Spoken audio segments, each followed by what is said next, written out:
നമ്മൾ 7 സഭയുടെ കാര്യങ്ങൾ പറഞ്ഞു കഴിയുമ്പോൾ ഇതിനകത്ത് റിവീൽ ചെയ്യുന്ന 2 മേഖലകൾ കൂടിയാണ് ഈ സഭയുടെ കാര്യങ്ങൾ നമ്മൾ നോക്കുന്നത്.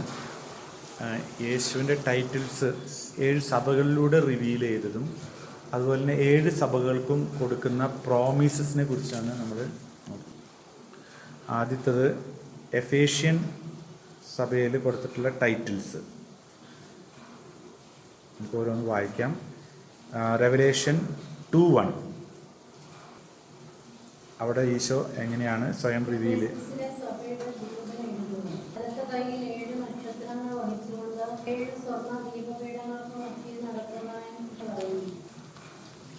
Son of man revealed in his glorious state. അതാണ് അവിടെ ഈശോ രണ്ടാമത്തെ സ്മിർണ ചർച്ചിൽ റിവീൽ ചെയ്യുന്നത്. റെവലേഷൻ 2:8 ആദിയും അന്തവുമായവൻ, മരിച്ചവനും എന്നാൽ വീണ്ടും ജീവിക്കുന്നവനുമായവൻ പറയുന്നു, എന്റെ ഞെരുക്കവും ദാരിദ്ര്യവും എനിക്കറിയാം, എങ്കിലും നീ സമ്പന്നനാണ്, യഹൂദനെന്ന് അവകാശപ്പെടുകയും. അപ്പോൾ അവിടെയുള്ള വചനം ഏതാണ്? First and last. അത് തന്നെ നമുക്ക് റെവലേഷൻ 1:18 എന്ന് വായിച്ചേ. Revelation 1:18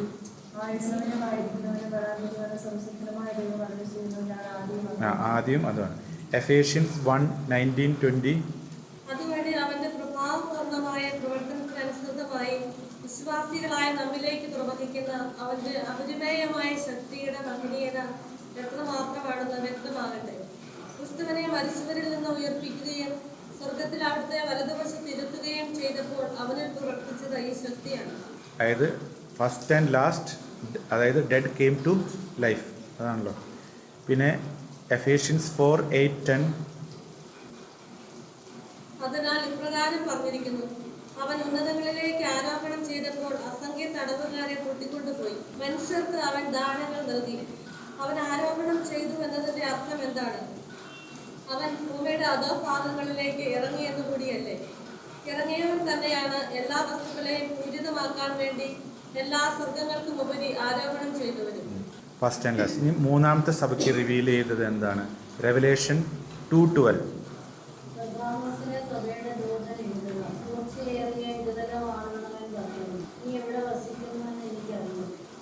sharp to-edged, he is sharp to-edged sword. Revelation 1:16 അവന്റെ വലതു കൈയിൽ 7 നക്ഷത്രങ്ങൾ, വായിൽ നിന്ന് പുറത്തേക്ക് വരുന്ന മൂർച്ചയുള്ള ഇരുതലമാണ്. എഫേഷ്യൻ 6:17 അതായത് വാളെടുക്കാൻ പറയുന്നത്. പിന്നെ ഹീബ്രു 4:12 ഹീബ്രു അതല്ല. റെവലേഷൻ 19:15 അവന്റെ വായിൽ നിന്ന് മൂർച്ചയുള്ള ഒരു വാൾ പുറപ്പെടുന്നു, സർവ്വജനതകളുടെ മേൽ അത് പതിക്കും, ഇരുമ്പ് ദണ്ഡുകൊണ്ട് അവരെ ഭരിക്കും. സർവശക്തനായ ദൈവത്തിന്റെ ഉത്തരവാദിത്തം അവൻ ശക്തി. ഓക്കെ. അടുത്ത സഭ തിയത്തീര സഭ. റെവലേഷൻ 2:18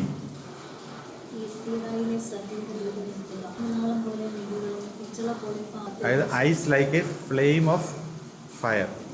റെവലേഷൻ 18:12 റെവലേഷൻ 1:14-19 അവരുടെ ശിരസ്സും മുടിയും വെണ്ണുഞ്ഞു പോലെയും വെൺകമ്പിളി പോലെയും ഇനങ്ങൾ തീജ്വാല പോലെ ചുള്ളിയിൽ ഒഴുകിയ പിച്ചള പോലെ വെള്ളത്തിന്റെ പോലെ. പിന്നെ സാർദീസ് റെവലേഷൻ 3:1 സാർദീസിനെ സഭയുടെ ദൂതൻ എഴുതുക, അതിന്റെ സപ്ത ആത്മാക്കളും സപ്തതാരങ്ങളുള്ളവൻ പറയുന്നു, നിന്റെ ചെയ്തികൾ ഞാൻ അറിയുന്നു, ജീവിച്ചിരിക്കുന്നവൻ എന്നാണ് നിന്നെ കുറിച്ച് പറയുന്നത്, പക്ഷേ seven spirit of God and 7 stars. അതിൽ തന്നെ റെവലേഷൻ 1:20 എന്റെ വലതു കൈയിൽ നീ കാണുന്ന 7 നക്ഷത്രങ്ങളുടെയും 7 സ്വർണ്ണ ദീപപീഠങ്ങളുടെയും രഹസ്യം ഇതാണ്. 7 നക്ഷത്രങ്ങൾ 7 സഭയുടെ ദൂതന്മാരുടെയും 7 ദീപപീഠങ്ങൾ 7 സഭകളുടെയും പ്രാതിനിധ്യം. Philadelphia he who is revelation 3:9 ആട്ടോ. ഇതാ യഹൂദൻ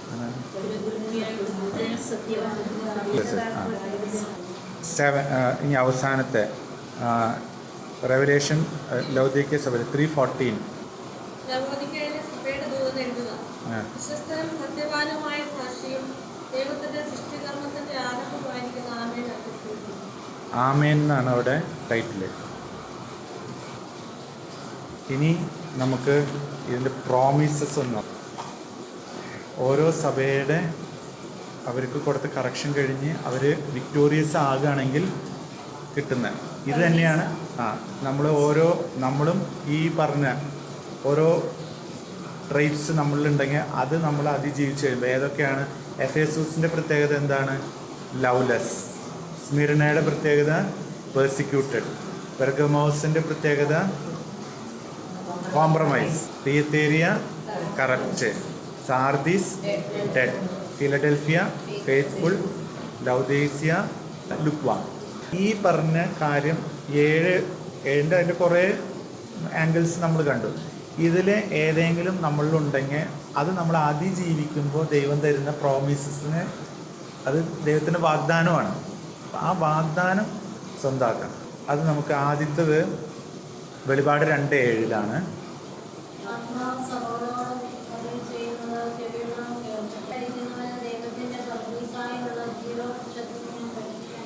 to eat of the tree of life. അപ്പോൾ നമ്മൾ ഇതിൻ്റെ കാരണം പറഞ്ഞു. എന്താണ്? ഇവർ നഷ്ടപ്പെടുത്തി, അവിടെ നഷ്ടപ്പെടുത്തി. അതായത് ജനസിസിൻ്റെ ഫസ്റ്റ് 2 ചാപ്റ്റേഴ്സും റെവലേഷൻ്റെ അവസാനത്തെ 2 ചാപ്റ്റേഴ്സും അതിൻ്റെ ഇടയ്ക്കാണ് ദൈവം സമയം എടുത്തേക്കുന്നത്. ശരിക്കും ഒറിജിനൽ പ്ലാനും അത് ഡീവിയേറ്റ് ചെയ്തപ്പോൾ ഇത്ര സമയമെടുത്ത് ദൈവം. അത് കഴിഞ്ഞ് അത് മുഴുവൻ പൂർത്തീകരിക്കുന്ന എവിടെയാണ്? 1920. ശരിക്കും പറഞ്ഞാൽ നമ്മൾ വെളിപാടിൻ്റെ പുസ്തകം വായിക്കുമ്പോൾ ഈ സ്ട്രക്ചറുകൾ നമുക്ക് കുറച്ച് അറിഞ്ഞിരിക്കുന്നപ്പോൾ നല്ല. നമ്മൾ ആദ്യത്തെ സ്ട്രക്ചർ എന്താ പറയുക? ആദ്യത്തെ നമ്മൾ സ്വർഗത്തിൽ യേശു ആരാണെന്ന് കണ്ടു. ആ പ്രകാശത്തെ നിന്നുകൊണ്ടാണ് സഭ എന്താണെന്നും നമ്മളെങ്ങനെയാണെന്നും ഒക്കെ നമ്മൾ മനസ്സിലാക്കുന്നതും. ഇത് കഴിഞ്ഞ് വീണ്ടും നമ്മളെ സ്വർഗം കാണിച്ചു തരും. ഭയങ്കര ത്രില്ലായിട്ട് കാണിക്കുന്നതാണ്. 4-ാം അധ്യായത്തിൽ സിംഹാസനം കാണിച്ചു തരും. സിംഹാസനത്തിൽ ഇരിക്കുന്നവനെ കാണിച്ചു തരും. സിംഹാസനത്തിന് ഇരിക്കുന്നവരെ ചുറ്റും ഇരിക്കുന്നവരെ കാണിക്കും. ഇതാണ് അതിൻ്റെ സ്ട്രക്ചർ. ഇതാണ് നമ്മൾ ബേസിക്കായിട്ട് ധ്യാനിച്ചു പോകേണ്ടത്. 5-ാമത്തെ ചാപ്റ്റർ വരുമ്പോൾ ചുരുൾ കാണിച്ചു തരും. ചുരുൾ എന്താണെന്നും അതിൻ്റെ ഉള്ളിലുള്ള കാര്യങ്ങളൊക്കെ ഇങ്ങനെ കാണിച്ചു തന്നു. അവിടുന്ന് മഹാമാരിയുടെ കാര്യമാണ്. പിന്നെ നമ്മൾ 19, 20, 21, 22-ലാണ് ഇത് വിജയവും അവർ ഒരുമിച്ചാണല്ലോ നടന്നിരുന്നത്. അതിലേക്കാണ് റിവേഴ്സിൽ ആ ഡിവൈൻ ഇൻറ്റിമസിയിലേക്ക് ഫെലോഷിപ്പിലേക്ക് തിരിച്ചു കൊണ്ടുവന്നത്. ഇതാണ് ഇതിൻ്റെ ഫുൾ സ്റ്റോറി. ഈ സ്ട്രക്ചർ നമ്മൾ വെച്ച് എപ്പോൾ വായിച്ചു കഴിഞ്ഞാൽ നമുക്ക്, അല്ലെങ്കിൽ എന്താണെന്ന് വെച്ചാൽ ഏതെങ്കിലും ഒരു സ്ഥലത്ത് മാത്രം പോയി ക്ലിക്കാവും. അപ്പോൾ അതാണ് അതായത് ഇവിടെ പറയുന്നത് Jesus is in control. He is going to conquer and there are certain judgements. Justice ഉള്ളതാണ്. അതിൻ്റെ ഭാഗമാണ്. ഈ ജസ്റ്റിസ് എന്ന് പറയുന്നത് ദൈവം ഒഴിവാക്കാനാണ് ചാൻസസ് തരുന്നത്. അതിനെക്കുറിച്ച് അറിയുന്നതല്ലേ. 2-ാമത്തെ സഭയെക്കുറിച്ച് സ്മിർന. അപ്പോൾ അവിടെ എന്താണ് കൊടുക്കുന്നത്? വാഗ്ദാനം. ഇതിൻ്റെ കണക്ഷൻ നമ്മൾ പറഞ്ഞത് എവിടെയാണ്? ജോസഫിന് കിരീടം. അവർക്ക് മരണം, സെക്കൻഡ് ഡെത്തില്ല. അപ്പോൾ ഈ സെക്കൻഡ് ഡെത്തില്ല എന്ന് നമുക്ക് പല ആവർത്തി പറയുമ്പോൾ എന്ന് വെച്ച് കഴിഞ്ഞാൽ ഫസ്റ്റ് ഡെത്തിനെ കുറിച്ചൊരു പേടി പോകും. ഫിയർ ഓഫ് ഡെത്ത് എന്ന് പറഞ്ഞൊരു സംഭവമുണ്ടല്ലോ. ആര് മരിച്ചാലും നമുക്ക് വലിയ വിഷമം തോന്നില്ല. ആര് മരിച്ചു, അത് കുഴപ്പം, മരിക്കണ്ടേ, മരിച്ചു, അവർ പോകാനുള്ള സ്ഥലത്ത് പോയി, ഇത്രയല്ലേ ഉള്ളൂ. അതായത് ഫസ്റ്റ് നമുക്ക് അപ്പോൾ ഇപ്പോൾ കത്തോലിക്ക സഭയിൽ ഒരു പ്യൂരിഫിക്കേഷൻ പ്രോസസ്സുകൊണ്ട് കൂടെ നമുക്ക് ചിന്ത വരുന്നതാണ് ഇവർക്ക് സെക്കൻഡ് ഡെത്ത് ഉണ്ടാവരുത്. നമ്മൾ ആരെ കാണുമ്പോഴും ഫസ്റ്റ് ഡെത്ത് ഉണ്ടാവരുതെന്നല്ല പറയുന്നത്. ഇവർക്ക് സെക്കൻഡ് ഡെത്ത് ഉണ്ടാവാതിരിക്കാൻ ഞാൻ എന്ത് ചെയ്യണം? അതായത് എൻ്റെ ശുശ്രൂഷയിൽ ഈ ആൾക്ക് സെക്കൻഡ് ഡെത്ത്, ഇപ്പം നേരത്തെ സിസ്റ്റർ ചോദിച്ചില്ലേ കറക്റ്റ് ചെയ്യേണ്ട സമയം, ഞാൻ ആളെ സമയത്തിന് കറക്റ്റ് ചെയ്തില്ലെങ്കിൽ ആൾ സെക്കൻഡ് ഡെത്തിലേക്ക് പോകും. ആരെ കാണുമ്പോഴും അയ്യോ ഇവർക്ക് സെക്കൻഡ് ഡെത്ത് ഉണ്ടാവല്ലേ, അതായിരിക്കണം ഒരു പ്രെയർ. അതൊരു ഇൻ്റർസെഷണറി പ്രെയർ തന്നെയാവണം നമ്മുടെ ഉള്ളിൽ. ഇവർക്ക് അത് തന്നെയായിരിക്കണം ശുശ്രൂഷ. ഇനി 3-ാമത്തെ പെർഗമോസ്. അവിടെ എന്താണ് വാഗ്ദാനം? ഹിഡൻ മന്ന, വൈറ്റ് സ്റ്റോൺ, ന്യൂ നെയിം. ഈ പെർഗമോസിൽ എന്താണ് സംഭവിച്ചത്? ഇത് ഇനി ഇപ്പോഴും കണക്ട് ചെയ്ത് നോക്കണം. അവരെന്താ ചെയ്യുന്നത്? കോംപ്രമൈസ് ചെയ്യായിരുന്നു. കോംപ്രമൈസ് ചെയ്യുന്ന എന്തിനാണ്? പുതിയ ഭരണ പഠനങ്ങളോടും വിഗ്രഹാർപ്പിത ഭക്ഷണം കഴിക്കാം, കൃത്യമായിട്ട് വിശുദ്ധിയിലും ഇത് മാത്രം മതി എന്ന് പറയുമ്പോൾ അവർക്ക് ഈ യൂക്രിസ്റ്റ് അവർക്ക് ഒരു തീക്ഷ്ണതയായി മാറും. അതായത് ഇതിൽ നിന്ന് മാറുമ്പോഴാണ് ഈ കോംപ്രമൈസ് ചെയ്ത് കഴിഞ്ഞ് കഴിഞ്ഞാൽ ഏറ്റവും ആദ്യം വേണ്ട എന്ന് പറയുന്നത് ദിവ്യകാരുണ്യമാണ്. അതൊരു അടയാളമാണ്. അത് ചില ആൾക്കാരുടെ സംഭാഷണം അവർക്ക് ദിവ്യകാരുണ്യത്തിനോടൊരു വെറുപ്പ്, ദേഷ്യം, അത് അർപ്പിക്കുന്നവരോടും അതിൻ്റെ സംവിധാനങ്ങളോടും അതിനെക്കുറിച്ചുള്ള ഒരു നെഗറ്റിവിറ്റി കൂടുതൽ വരുന്നു. അപ്പോൾ അതെന്തുകൊണ്ടാണ്? ഈ സ്വാധീനം ശക്തമാണെന്നാണ് റിവീൽ ചെയ്യുന്നത്. അവരെന്തിനോ കോംപ്രമൈസ് ചെയ്തിട്ടുണ്ട്. അപ്പോൾ ഈ കോംപ്രമൈസിങ് ആറ്റിറ്റ്യൂഡാണ് ഒരു സമയമാകുമ്പോൾ അതികഠിനമായ ഇതാണ്. അപ്പോൾ ഐഡൻറ്റിറ്റി ഇല്ലാതെ പോകും. അപ്പോൾ നമുക്കുള്ള വളരെ ഫോക്കസ്ഡ് ആയിട്ടുള്ള സഭയ്ക്കുള്ളത് ഈ ദിവ്യകാരുണ്യമാണ്. അപ്പോൾ അതുകൊണ്ട് തന്നെ നമുക്ക് ഒരു ഐഡൻറ്റിറ്റി ഉണ്ട്. എന്താ ഐഡൻറ്റിറ്റി? ദൈവമകനാണെന്നും. അതുകൊണ്ടല്ലേ നമ്മൾ കുർബാനയിലേക്ക് വചന ശുശ്രൂഷ കഴിഞ്ഞ് കുർബാനയിലേക്ക് പോകുമ്പോൾ നമ്മൾ എന്താ പറയുന്നത്? മാമോദിസ സ്വീകരിച്ചവരും. അതായത് ആ ഐഡൻറ്റിറ്റിയാണ് അവിടെ സെലിബ്രേറ്റ് ചെയ്യുന്നത്. പിന്നെ വൈറ്റ് സ്റ്റോൺ കിട്ടുന്നത്, ന്യൂ ഐഡൻറ്റിറ്റി കിട്ടുന്നത് ഒക്കെ അവിടെയാണ് പെർഗമോസ്. കോംപ്രമൈസ് ചെയ്യാതെ ആ പ്രോമിസ് സ്വന്തമാക്കും. ഇനി അടുത്ത സഭ അതാണ് ഏതാണ് പറഞ്ഞത്? കറപ്റ്റ് സഭ. അവിടെയാണ് മോർണിംഗ് സ്റ്റാർ ഒക്കെ വന്നത്. അതായത് പവർ അവിടെ എന്താണ് ആ സഭയ്ക്ക് ഉണ്ടായിരുന്നത്? ഈ ഇഷ്യൂ എന്താണ് തിരുത്തര സഭയ്ക്ക് ഉണ്ടായത്? ഇവർക്ക് വലിയ അധികം വായിച്ച 2:26 തൊട്ട് 28 വരെ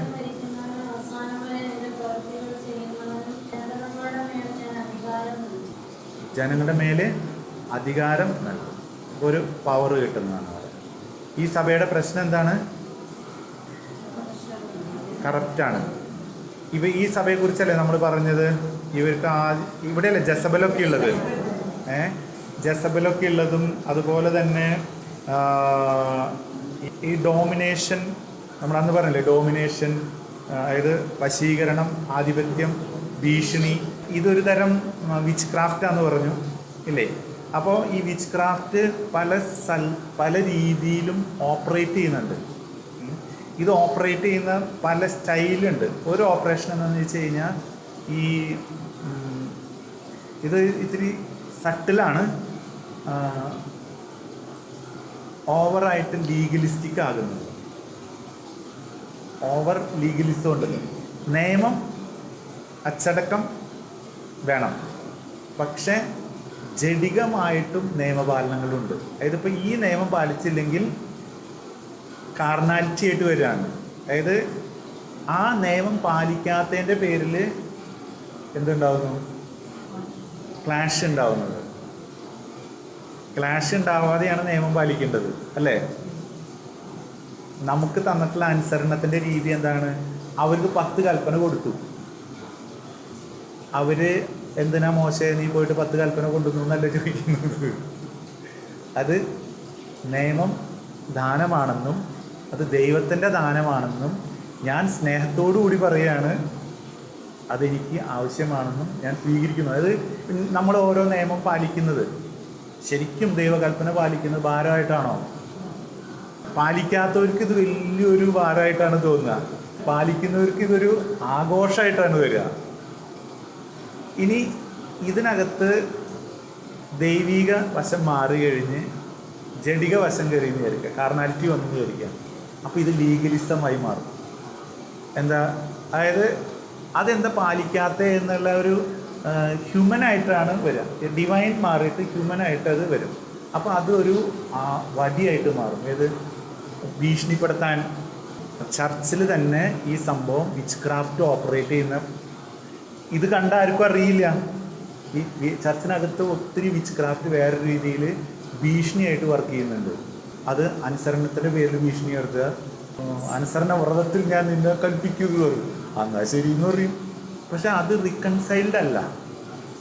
അതോടുകൂടി പാലിച്ചു വല്ല ഉപകാരമുണ്ടോ? ഒരു ഉപകാരം. അവിടെയാണ് ആ സംഭവം ഹിഡനായിട്ട് കിടക്കുന്നത്. ഇപ്പോൾ അടുത്ത ഏതാ? സാർദീസ്. വെളിപാട് 3:5. നിശ്ചയം വരിക്കുന്നവന് വെള്ള വസ്ത്രം നൽകി.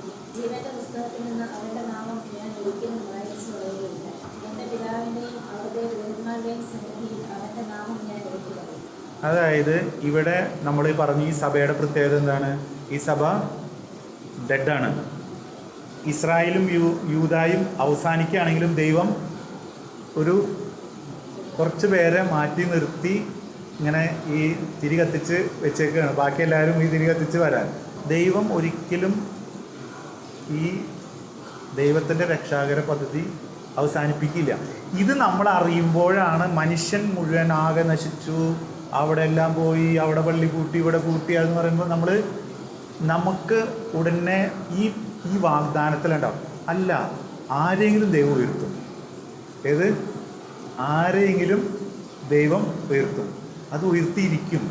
എനിക്ക് കാണാൻ പറ്റുന്നില്ല, അത് എൻ്റെ കുഴപ്പം, അല്ലെങ്കിൽ എന്നെ ദൈവം കാണാൻ അനുവദിക്കുന്നത്. പക്ഷെ ദൈവം ഉയർത്തും. അപ്പോൾ ഇത് ഒരു കോൺഫിഡൻസ് ബിൽഡിംഗ് ആണ്. അപ്പോൾ ആണ് സാർദീസ്. പിന്നെ ഫിലഡൽഫിയ, അവിടെ എന്താ പറയുക, 3:22. അത് അവർ വിശ്വസ്തരാണെന്ന് പറഞ്ഞു. അത് മക്കബായ കാലഘട്ടത്തിലെ ആൾക്കാരാണെന്ന് പറഞ്ഞു. ചരിത്രത്തിൽ അവർ കുറച്ച് പേരേ ഉള്ളൂ. അവരുള്ളതും വെച്ച് വീണ്ടും റീബിൽഡ് ചെയ്യാൻ പോവാണ്. ഇത് തന്നെയാണ് നമ്മളിതൊക്കെ മനസ്സിലാക്കി കഴിയുമ്പോൾ, നമ്മൾ ആത്മാവിൻ്റെ സാന്നിധ്യത്തിൽ ഇരിക്കുമ്പോൾ നമുക്കൊരു പ്രചോദനമെങ്കിലും കിട്ടണം. എനിക്ക് റീബിൽഡ് ചെയ്യണം, എനിക്ക് റീസ്റ്റോർ ചെയ്യണം. ഇത് ഇത്ര പോരാ. ബാക്കി എല്ലാവരും എന്നെ പ്രശംസിക്കുന്നുണ്ടാവാം, പക്ഷെ എൻ്റെ അവസ്ഥ എനിക്കറിയാം. ഉള്ളതും വെച്ച് ഞാൻ ഇനി എന്ത് ചെയ്യണം? റീബിൽഡ് ചെയ്യണം. ഈ ഒരു പ്രോസസ്സ് റീലേൺ ചെയ്യുക, റീബിൽഡ് ചെയ്യുക, വീണ്ടും ഇരുന്ന് ദൈവമേ എനിക്ക് കാണിച്ചതാന്ന് പറഞ്ഞ് അങ്ങനെ വാശി പിടിക്കുന്നവരെ ദൈവം വിടില്ല. ഇതൊക്കെ മതി എന്ന് പറഞ്ഞവരെ ദൈവം വിചാരിക്കാം അങ്ങനെ പൊക്കോട്ടെ എന്ന് വിചാരിക്കും.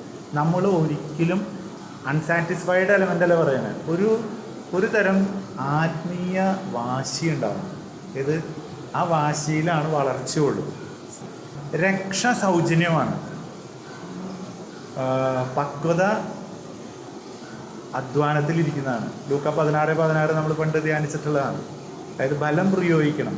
അതായത് വീണ്ടും സറണ്ടർ ചെയ്യണം, വീണ്ടും ആത്മാവിനോട് ചോദിക്കണം, ഇനി എന്തെങ്കിലും ഉണ്ടോ, ഇനി എന്തെങ്കിലും സറണ്ടർ ചെയ്യാറുണ്ടോ, ഇനി എന്തെങ്കിലും അപ്പോൾ അവരെ ദൈവം അതിൻ്റെ ഡീപ്പായിട്ടുള്ള മേഖലയിലേക്ക് പോകുമ്പോൾ, അവർ വിശ്വസ്തത വളരുമ്പോൾ അവർക്ക് എന്താണ്, അവർ ആ സഭയ്ക്കും സമൂഹത്തിനും എന്തായി മാറും?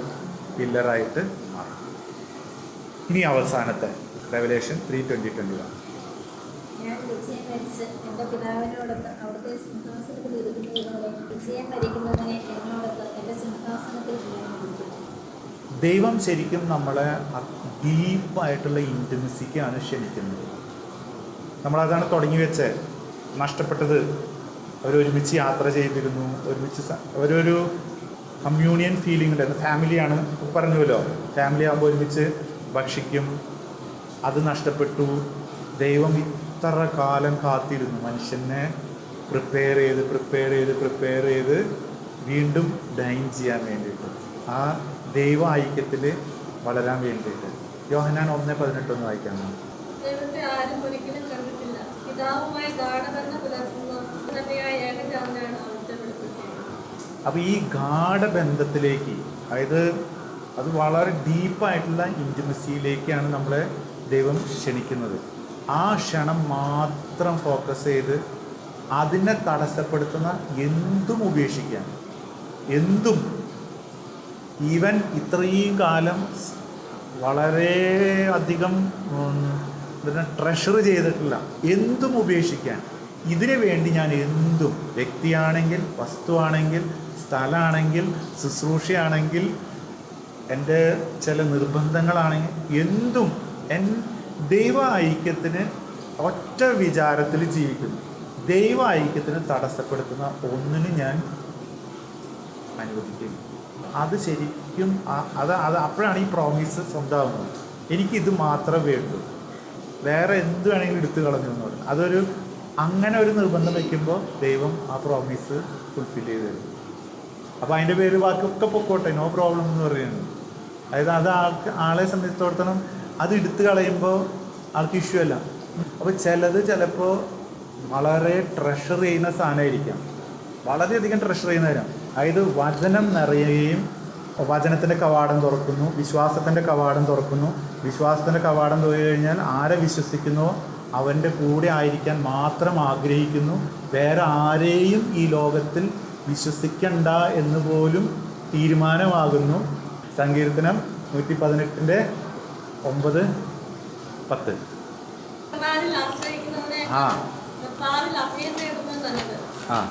ഇനി നമുക്ക് 7 ബ്ലെസ്സിങ് ഉണ്ട്. ഇപ്പോൾ നമ്മൾ കണ്ടത് ടൈറ്റിൽസ് കണ്ടു, 7 പ്രോമിസസ് കണ്ടു. ഇനി വെളിപാടിൻ്റെ പുസ്തകത്തിൽ 7 ബ്ലെസ്സിങ്സ് ഉണ്ട്. 7 Beatitudes of the Revelation of Jesus Christ to his servant John. Revelation 1:3.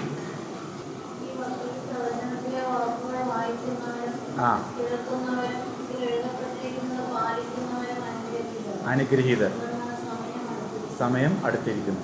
Revelation 14:13.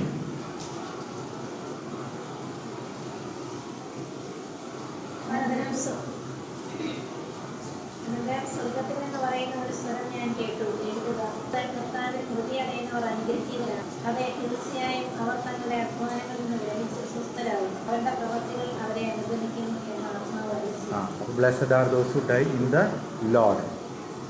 Revelation 16:15. ഇതാ ഞാൻ കള്ളനെ പോലെ വരുന്നു, നഗ്നനായി മറ്റുള്ളവരുടെ മുമ്പിൽ ലജ്ജിതനായി തീരാതെ വസ്ത്രം ധരിച്ച് ഉണർന്നിരിക്കുന്നവൻ ഭാഗ്യവാൻ. എബ്രായ ഭാഷ. വെളിപാട് 19:9. ദൂതൻ എന്നോട് പറഞ്ഞു, എഴുതുക, കുഞ്ഞാടിന്റെ വിവാഹ വിരുന്നിനെ വിളിക്കപ്പെട്ടവർ ഭാഗ്യവാൻ. അവർ വീണ്ടും പറഞ്ഞു, ദൈവത്തിന്റെ സത്യവചസ്സുകളാണ്. വെളിപാട് 20:6.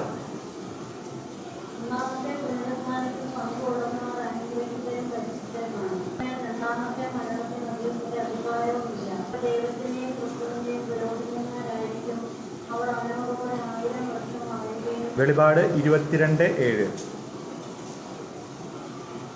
ഇതാണ് ഞാൻ വേഗം വരുന്നു, ഈ പുസ്തകത്തിലെ പ്രവചനങ്ങൾ കാക്കുന്നവൻ ഭാഗ്യവാൻ. ഇത് 1:1 ഒരു അംശമാട്ടോ. 1:1 ഇതന്നെ പറയുന്നത്, കാക്കുന്നവർ അനുഗ്രഹീതർ. വെളിപാട് 22:14. ജീവന്റെ വൃക്ഷത്തിന്മേൽ അവകാശം ലഭിക്കാനും കവാടങ്ങളിലൂടെ നഗരത്തിലേക്ക് പ്രവേശിക്കാനും തങ്ങളുടെ അംഗികൾ കഴുകി ശുദ്ധിയാക്കുന്നവർ ഭാഗ്യവാന്മാർ. അപ്പോൾ ഇതാണ് 7 ബ്ലെസ്സിങ്സ്.